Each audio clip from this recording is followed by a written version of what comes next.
আজ সকাল থেকেই বৃষ্টিতে কিন্তু দক্ষিণবঙ্গে বৃষ্টি শুরু হয়েছে এবং উত্তরবঙ্গেও বৃষ্টির পূর্বাভাস রয়েছে। দক্ষিণবঙ্গে আজ সকাল থেকেই কিন্তু কোথাও হালকা বৃষ্টি, কোথাও ভারী বৃষ্টি রয়েছে এবং বৃষ্টির পূর্বাভাস দিয়েছে আলিপুর আবহাওয়া দফতর। তার সঙ্গে সঙ্গে উত্তরবঙ্গেও কিন্তু রয়েছে বৃষ্টির পূর্বাভাস।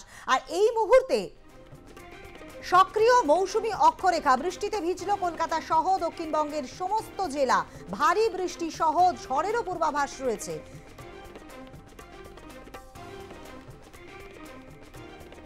উত্তরবঙ্গের জেলাগুলোতেও বৃষ্টির পূর্বাভাস রয়েছে। এই মুহূর্তে নদিয়া থেকে সরাসরি রয়েছেন আমাদের প্রতিনিধি বিশ্বজিৎ দেবনাথ। আমরা সরাসরি সেখানকার আবহাওয়ার খবর একটু জেনে নেব। বিশ্বজিৎ, কি পরিস্থিতি সেখানে? বৃষ্টি হচ্ছে? দেখো, সকাল থেকে আমরা দেখে আসছি ঝিরিঝিরি বৃষ্টি। নদিয়া জেলা করিমপুর থেকে কল্যাণী বিভিন্ন জায়গায় কিন্তু ঝিরিঝিরি বৃষ্টি। গতকাল রাতে থেকে কিন্তু বৃষ্টি শুরু হয়েছে।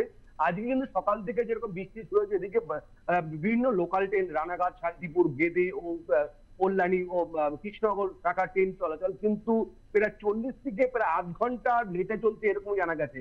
আর রেল সূত্রে আমরা জানতে পেরেছি। আরেকটা হচ্ছে 12 নম্বর জাতীয় সড়কে, যেটা হচ্ছে কৃষ্ণনগর থেকে কলকাতা যাতায়াত করা, যে একটাই রাস্তা 12 নম্বর জাতীয় সড়ক, সেখানে কিন্তু গাড়ি কিন্তু ধীর গতিতে চলছে।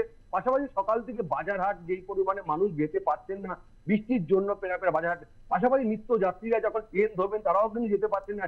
সকাল থেকে ঝিরিঝিরি বৃষ্টি, পটল দ্বারা বৃষ্টি, পাশাপাশি পটল, ঝিঙ্গে ও ঢেঁড়স বিভিন্ন ফসল যেরকম নষ্ট হতে চলছে। পাশাপাশি বৃষ্টির জলে কিন্তু হাঁটু সমেত সকাল থেকে দেখলাম চাষের জমিতে জল, মানুষ কিন্তু বেরোতে পারছে না। যারা রুগীর পরিজন কল্যাণী মেডিকেল কলেজ বলছে, কৃষ্ণনগর, শক্তিনগর জেলা হসপিটাল, বিভিন্ন হসপিটালে কিন্তু মানুষ দেখতে পাচ্ছি কিন্তু তারা যেতে পারছেন না। একই চিত্র আমরা দেখে আসছি। একেবারেই তাই, ধন্যবাদ বিশ্বজিৎ। আমরা দেখাচ্ছিলাম নদিয়ার ছবি, যেখানে কিন্তু সকাল থেকেই বৃষ্টি শুরু হয়েছে। বিভিন্ন জায়গায় ঝিরঝিরে বৃষ্টি। নিত্যযাত্রীরা যারা তাদের কাজকর্মে বেরোবেন তারা সকাল থেকেই কিন্তু ট্রেন ধরবার জন্য বেরোতে পারছেন না, কারণ বিভিন্ন লোকাল ট্রেন শান্তিপুর, কৃষ্ণনগর, লালগোলা, রানাঘাট, গেদি সমস্ত থাকার ট্রেনগুলি প্রায় ধীর গতিতে চলছে। বৃষ্টির কারণে ট্রেন ধীর গতিতে চলছে এবং আধ ঘন্টা 40 মিনিট এরকম দেরিতে চলছে। এদিকে 12 নম্বর জাতীয় সড়কে কলকাতা থেকে কৃষ্ণনগর যে সমস্ত গাড়িগুলি আসে সেগুলো কিন্তু খুব ধীর গতিতে চলছে।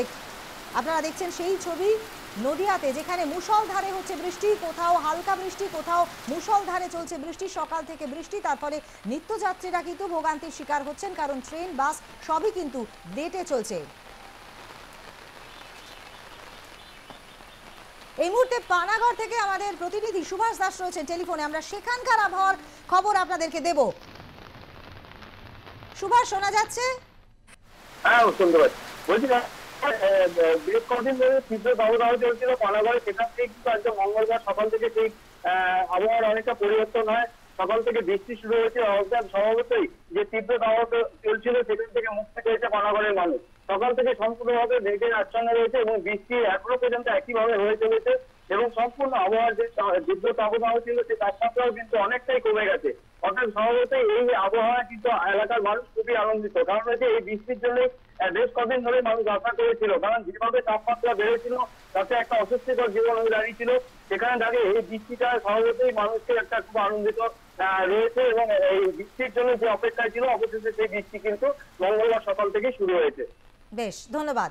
টু উইন্ডোর মাধ্যমে সেই ছবি আপনারা দেখতে পাচ্ছেন, নদিয়ার ছবি এবং তার সঙ্গে সঙ্গে পানাগড়ের ছবি। মুষলধারে কোথাও অল্প বৃষ্টি হচ্ছে, তবে সাধারণ নিত্যযাত্রীরা তারা কিন্তু আজ সকাল থেকেই নাকাল হচ্ছেন, কারণ ট্রেন বা বাস সবই কিন্তু ধীর গতিতে চলছে এবং কোথাও কোথাও জল জমার মতো সমস্যাও কিন্তু দেখা যাচ্ছে। এবং বৃষ্টিতে দক্ষিণবঙ্গের বিভিন্ন জেলার ভারী বৃষ্টির পূর্বাভাস রয়েছে, সঙ্গে ঝড়ের পূর্বাভাসও রয়েছে। উত্তরবঙ্গের জেলাগুলিতেও থাকছে বৃষ্টির পূর্বাভাস।